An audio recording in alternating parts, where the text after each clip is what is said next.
Graça e paz a todos. O problema do jugo desigual e suas consequências.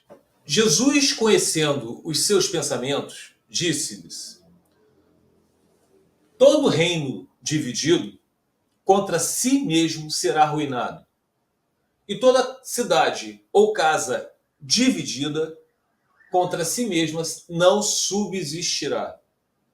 Então, aqui no livro de Mateus, Jesus já havia advertido sobre o jugo desigual, sobre quando há divisões, tá? Acarreta muitos problemas. Não se ponham em jugo desigual com descrentes. Então, essa aí é uma afirmação para pessoas que creem, tá? Não é para aquela pessoa que não conhece o evangelho ainda. Então, é uma advertência para a pessoa que crê.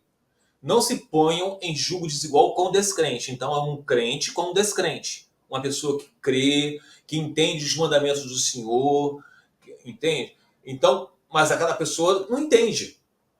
Então, não se deixe levar por paixões.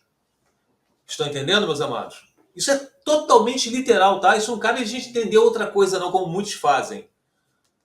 O livro de Corinto é justamente uma igreja carnal, como a gente encontra hoje em dia. Evangélicos dizendo que amam Jesus, mas eles argumentam suas próprias doutrinas. Seguem a homens e não o que a Bíblia diz.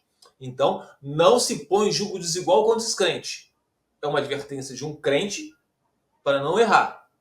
Pois o que tem em comum a justiça e a maldade? Justiça e maldade. O que é a justiça? Vocês sabem que o casamento até que a morte os separe. Vocês que são crentes, vocês sabem que vocês terão muitos problemas no mundo. Como Jesus falou, no mundo tereis aflições, mas tenham bom ânimo. E no livro de 1 Pedro fala o quê? É necessário que todos vocês, cristãos, crentes, passem por diversas provações, para que a fé que vocês têm seja forjada. Assim como o ouro é purificado no fogo, sobrando apenas o que presta, que é o ouro, e assim o que é a nossa fé, que é moldada nas provações. Então, não se põe em julgo desigual com o descrente, pois o que tem em comum a justiça com a maldade? A justiça, nós sabemos que nós estamos ligados ao nosso cônjuge enquanto ele estiver vivo. A maldade, qual é a maldade? Não, eu mereço ser feliz. O meu cônjuge adulterou, o meu cônjuge me abandonou. Eu mereço ter uma vida nova que Deus vai abençoar. Isso é maldade, são palavras de descrentes. Os que não creem pensam assim, tá? Agem assim. Ou que comunhão pode ter luz com as trevas? Que harmonia entre Cristo e Belial? Que há de comum entre o crente e o descrente? O crente, uma pessoa que sabe que a pessoa não pode fazer sexo antes de se casar. É nisso que Jesus falou lá em Mateus 19, versículo 9. Exceto em casos de fornicação, que é o sexo antes do casamento. Vocês têm que repudiar isso, não pode fazer. Então, o que é a harmonia entre Cristo e Belial? E mais, o que um crente age?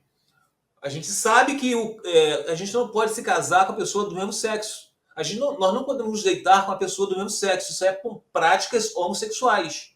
E o Senhor abomina isso. Mas o que os descrentes pensam? Não. O que vale é o amor. Então, vocês vão colocando na balança a que Deus você segue. Qual é o pai de vocês, tá? Isso tudo está no livro de 2 Coríntios, capítulo 6, versículo 14 ao 15. Agora vamos lá a outra coisa, meus amados. Aos casados dou este mandamento, não eu, mas o Senhor, que a esposa não se separe do seu marido. Mas se o fizer, que permaneça sem se casar, ou então reconcilie-se com seu marido. Aqui o apóstolo Paulo está falando, ele falou o quê? Olha só, aos casados dou este mandamento, não eu, não o apóstolo Paulo, mas o Senhor, que a esposa não se separe do seu marido. Por isso que Deus falou que eu odeio o divórcio. Não se separe. Mas se o fizer, que permanecer sem se casar. Esse permanecer sem se casar, ou então reconciliar, é para uma pessoa crente. Ué, Wellington, uma pessoa crente pode se separar? Vamos supor, meus amados, há uma agressão. O seu corpo é o templo do Espírito Santo. Como é que você vai continuar ainda com esse agressor? Vocês correm risco de vida. Ou então, quando há um adultério, vocês Ah, mas tem que se divorciar. Não, eu não falei aqui que tem que se divorciar. Permaneça sem esse casal, então se reconcilie com seu marido. O que a pessoa vai fazer? Vai repudiar durante um certo tempo,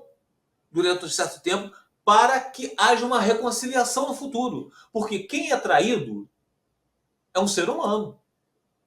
Existe ali uma dor da alma. Quem é que gosta de ser traído? Quem é agredido? Então, existe um tempo para todas as coisas. Entende? Isso é para a própria segurança de ambos. Então, se o fizer, permaneça sem se casar. Ou então reconcilie com seu marido. Ah, não estou aguentando ficar sem me casar. Estou doidinho para me casar com outro. Então você volta para o seu marido, se você não consegue permanecer sem se casar. E o marido não se divorcie de sua mulher, porque Deus odeia o divórcio. Ah, mas se ele quiser, ou ela que repudiou quiser o divórcio, aí é problema do descrente, porque o descrente vai querer o divórcio. O crente não, o que crê não. Ele pode até se separar durante um certo tempo, para que a poeira baixe, mas ele nunca vai querer o divórcio. Isso se ele for um crente, se ele for um cristão, se ele tiver o Espírito Santo. Mas o descrente vai querer se divorciar. Mas você não é o crente, você não é o cristão, você não é o que diz que tem o Espírito Santo, você não vai dar entrada de divórcio. Por mais que isso possa ter ferido a alma de vocês. Aos outros, eu mesmo digo isso. E não o Senhor. Se um irmão, está falando de um crente, tá? Tem uma mulher que não crê, que é descrente, e ela, que não crê, se dispõe a viver com ele que crê, não se divorcie dela. E se uma mulher tem marido que não crê, e ele se dispõe a viver com ela, não se divorcie dele. Vocês estão vendo que o que tem o Espírito Santo, o que crê, ele nunca deve se divorciar. Ah, mas ué, você não está falando aqui do jugo desigual? Aí já é o caso, meus amados. Vamos supor, duas pessoas casaram, não eram convertidos, nenhum dos dois, mas se casaram. Vamos supor que um deles foi convertido. O Espírito Santo chegou até essa pessoa. Um foi convertido, mas ele já estava casado com o descrente.